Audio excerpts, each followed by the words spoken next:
बलरामपुर में धर्मांतरण के जल्लाद जलालुद्दीन उर्फ छांगुर को 5 दिन की रिमांड पूरी होने के बाद ईडी ने वापस जेल भेज दिया।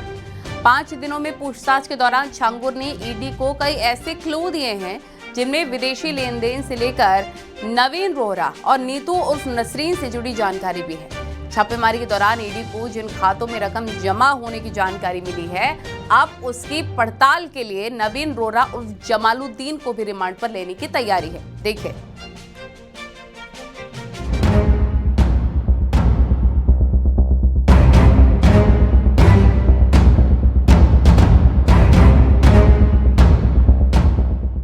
धर्मांतरण के जल्लाद से पूछताछ, ईडी के हाथ लगी अहम जानकारी, नवीन वोहरा को रिमांड पर लेने की तैयारी। बलरामपुर में धर्मांतरण के सिंडिकेट का खुलासा होने के बाद जांच एजेंसियां लगातार पड़ताल कर रही हैं। हिंदू युवतियों को लालच देकर धर्मांतरण कराने वाले गिरोह के सरगना जलालुद्दीन उर्फ छांगुर ने ईडी की रिमांड के दौरान कई राज उगले हैं। पिछले दिनों बलरामपुर में एक साथ कई जगहों पर सर्च ऑपरेशन के दौरान ईडी को महत्वपूर्ण जानकारी हाथ लगी, जिसके बाद जलालुद्दीन उर्फ छांगुर को 5 दिन की ईडी रिमांड मिली थी। इस दौरान ईडी ने कई सवालों पर छांगुर से पूछताछ की और विदेशी लेन देन से लेकर धर्मांतरण के सिंडिकेट पर कई सवाल पूछे। 5 दिन की कस्टडी रिमांड के दौरान ईडी को गोलमोल जवाब देता रहा छांगुर ने ईडी से पूछताछ में बताया है कि सभी संपत्तियां और बैंक खाते नीतू उर्फ नसरीन और नवीन उर्फ जलालुद्दीन के नाम पर हैं। उसने ये भी कहा कि आगे की जो भी पूछताछ करनी है वो इन दोनों से की जाए ताकि वो बेहतर बता सकें अगर पुलिस को लग रहा है कि इसमें कुछ भी गलत हुआ है। अवैध धर्मांतरण के आरोपों से साफ साफ कन्नी काटी है छांगुर ने। जलालुद्दीन उर्फ छांगुर की 5 दिन की ईडी रिमांड पूरी होने के बाद उसे वापस जेल भेज दिया गया। हालांकि इस दौरान छांगुर ने वसीउद्दीन और संतोष का नाम लेकर फंसाने का आरोप लगाया। बताया जा रहा है आपको? हमको फंसा रहा है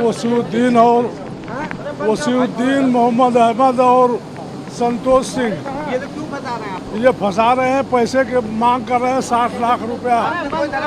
हम नहीं कराए कभी। आप पे तो इतने सारे आरोप लगे, सब झूठ है। ऐसा कैसे हो सकता है? कुछ तो सच्चाई होगी। कुछ नहीं सच्चाई, मैंने एक नहीं कराया। मैं बेगुनाह हूँ। खिलाफ गवाही दे रहे हैं। मैं बेगुनाह हूँ। गवाही क्यों दे रहे हैं आपके खिलाफ? पैसा ले करके दे रहे हैं। चलो। छांगुर के बाद ईडी अब उसके करीबी नवीन रोहरा उर्फ जमालुद्दीन से भी पूछताछ करेगी। ईडी ने नवीन को भी पुलिस रिमांड पर लेने के लिए विशेष कोर्ट में अर्जी दाखिल की है। दरअसल ईडी की टीम को विदेशी लेन देन और 22 बैंक खातों में जमा की गई रकम के बारे में जो जानकारी हाथ लगी है, उसमें ज्यादातर खाते नवीन के नाम पर ही हैं। लिहाजा नवीन से पूछताछ की तैयारी है। अब ईडी जल्द ही नवीन को कस्टडी रिमांड में लेने की तैयारी कर रही है, क्योंकि नवीन के तमाम बैंकिंग ट्रांजैक्शन और कुछ विदेशी कंपनियों से सांठगांठ संबंधों की जानकारी भी ईडी को हो गई है। और कस्टडी रिमांड के दौरान छांगुर से जो भी जानकारी मिली है उसको क्रॉस चेक किया जाएगा, उसको वेरीफाई किया जाएगा नवीन और नीतू के जरिए। ये माना जा रहा है कि ईडी जल्द ही नवीन उर्फ जलालुद्दीन को कस्टडी रिमांड में लेगी। छांगुर ने ये भी कहा है कि विदेश की कई संस्थाओं की ओर से उसके पास ज़कात के नाम पर रकम आती थी जिसे वो धार्मिक कार्यों में लगा रहा था। नवीन रोहरा उर्फ जमालुद्दीन छांगुर की फंड मैनेजर और बेहद करीबी नीतू उर्फ नसरीन का पति है। ईडी की टीम छांगुर से मिली जानकारी के आधार पर नवीन से सवाल जवाब करेगी और सूचनाओं को पुख्ता करेगी।